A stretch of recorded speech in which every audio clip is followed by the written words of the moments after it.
Hey y'all, once again, welcome back to The Layout. Today we're going to be taking a look at operations on the Asheville District, and specifically follow a local freight. P89 works its way out of Asheville and switches various industries along the line.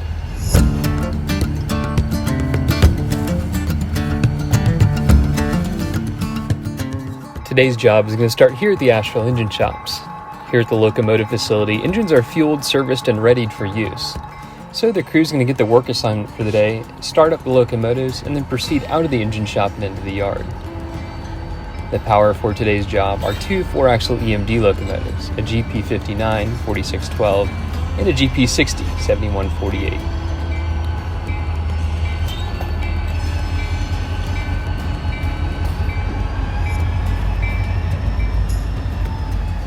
Once the crew has permission from the tower to move out into the yard, they're going to proceed to track number 6, where they're going to pick up their train, which has already been built by the yard job and ready to depart.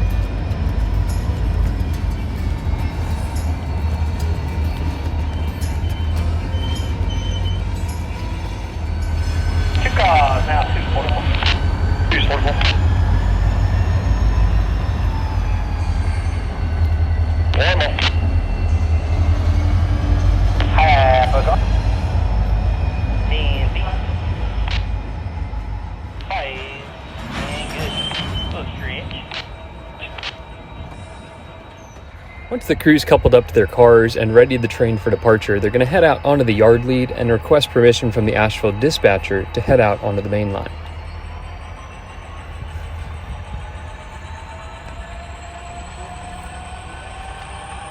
Local freights often quote-unquote tie up the main line. Through freights will pass right through. Meanwhile, the locals are going to have to stop on the main line, switch out industry and rail customers, and that often ties up the main line, preventing mainline trains from going through. So the dispatcher really has to coordinate movements between these two types of trains to keep the railroad moving. Today, P89 is going to hold in the yard at Asheville for a westbound freight to proceed down the hill and get off the main line before they can continue eastbound and begin their work for the day. Approaching Asheville is westbound freight NS 135 coming in from Charlotte, North Carolina.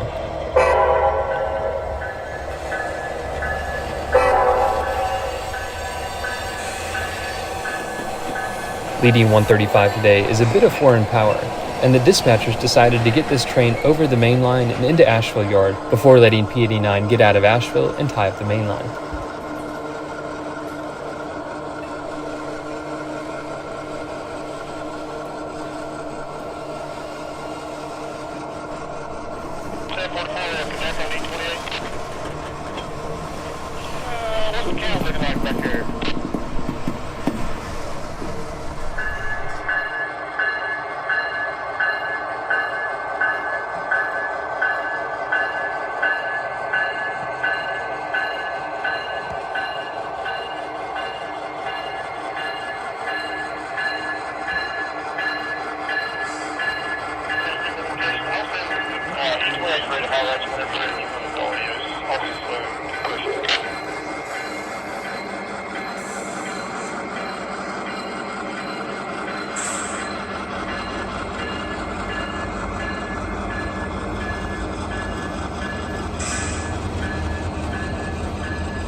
Just as the Asheville dispatcher controls all mainline movements here in the district, the Asheville tower controls all movements within the yard. So it's instructed P89 to hold short of the lead for track number 6 so that 135 can arrive. After its arrival, the tower is going to give permission for P89 to head out onto the yard lead and get permission from the dispatcher to depart.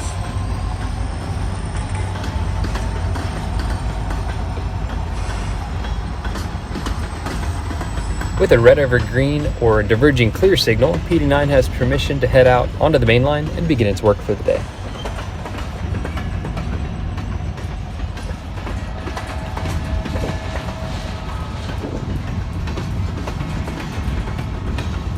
It's a quick trip up the mountain before P89 reaches its first customer out on the main line.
This is Blue Ridge Forest Products, the first industry on today's job.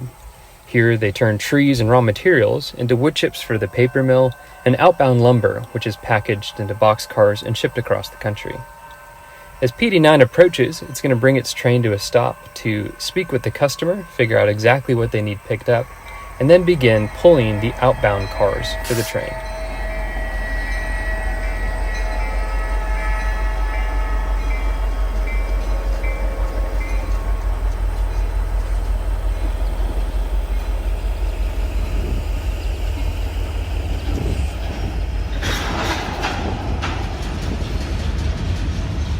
That's good, 44. Transition, 44. When a local freight is working in industry, there's two types of movements. There are setouts and pickups. Setouts are the cars that need to be taken off of the train and delivered to the industry, while pickups are outbound cars that need to be picked up from the industry and added to the train so that they can be taken to the yard, sorted, and delivered to their final destination. About 10 up, 44, 10. 10, 744.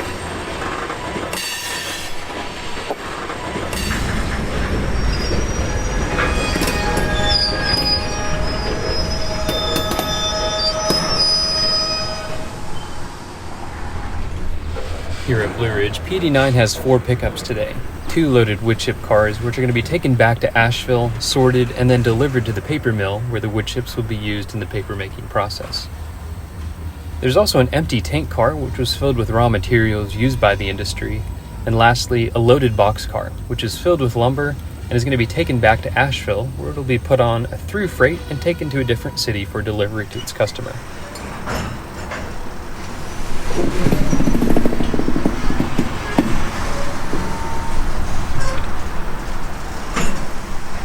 The P89 crew is going to pull all 4 pickups out of the industry lead and then couple them up to its train. It'll then pick up the setouts and deliver them onto the spur for delivery to the customer. An interesting note for operations here is whenever a train is making reverse movements to couple up to another train car, you can often hear the crew calling out the distance. A standard railroad term is the number of cars to couple, so you can often hear the crew saying 3, 2, 1, etc., telling the engineer when he needs to stop its train to couple up. About 15, 15, 44, 15. 15, 15, 44.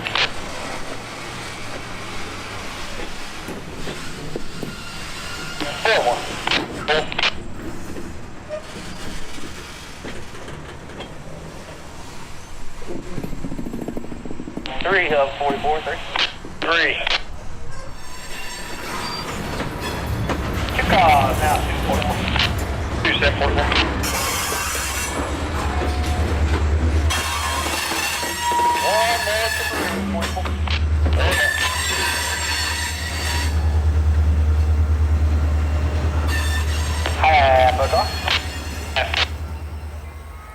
After making its setouts here at Blue Ridge, PD9 can couple back up to its train, which was left on the main line.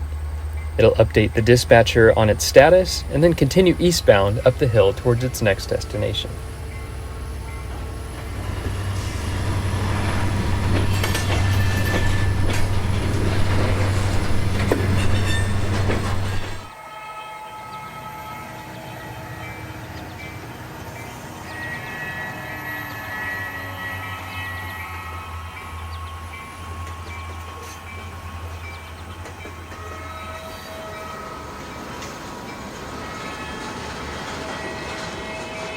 Here on our version of the Asheville District, the west end of Grovestone has a small industrial park which receives various types of rail cars.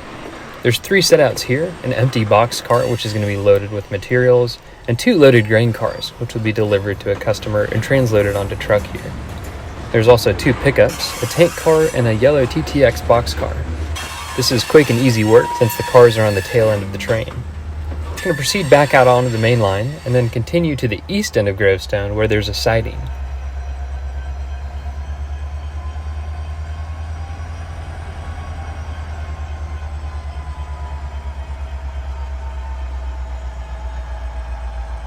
This is where PD9 is going to quote-unquote run around its train. It's going to leave its cars on the main line while it takes its locomotives into the siding and run around to the opposite side of the train. This is a move that's commonly used by rail crews to switch directions of their train and head back in the opposite direction. So today, PD9 is going to use Grovestone siding to make a runaround move and then proceed westbound down the mountain towards Asheville, where it'll switch out customers in the westbound direction.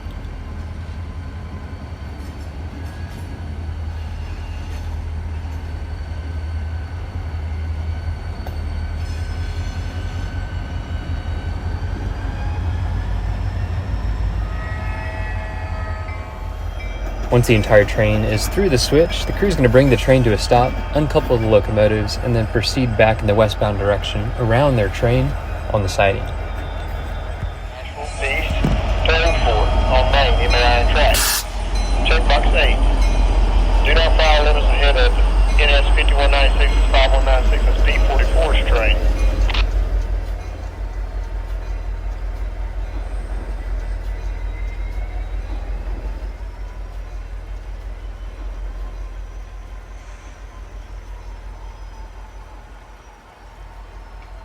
Here at Grovestone Siding, we've modeled the signals and their logic almost exactly. These are all automatic signals, so they're not controlled by the dispatcher. And so this dwarf signal, the small signal in the foreground, governs movements out of the siding. It automatically turns red whenever a train is approaching from either direction, both the east or the west on the main line, to prevent trains from exiting the siding into the path of an oncoming freight train. So because PD9 left its cars on the main line, the signal system thinks that a train is approaching from the west. So it's not going to turn green, and the crew has to get permission to go past this red signal out onto the main line. Another interesting switch here at Grovestone is a small switch indicator. It's the green or red light, and it only tells the train crews how the switch is thrown. It has no actual indication for which trains are on the track and where they're going. Well, that just about wraps up this video. We've already covered the eastbound segment of PD9's journey. In the next video, we're going to be taking a look at the westbound segment, where PD9 switches out an industry with really bad track. It's a cement plant and something that I think will be really interesting to cover. So stay tuned for that. Thanks for watching. If you have any questions, let me know in the comment section below. I'll see you next time.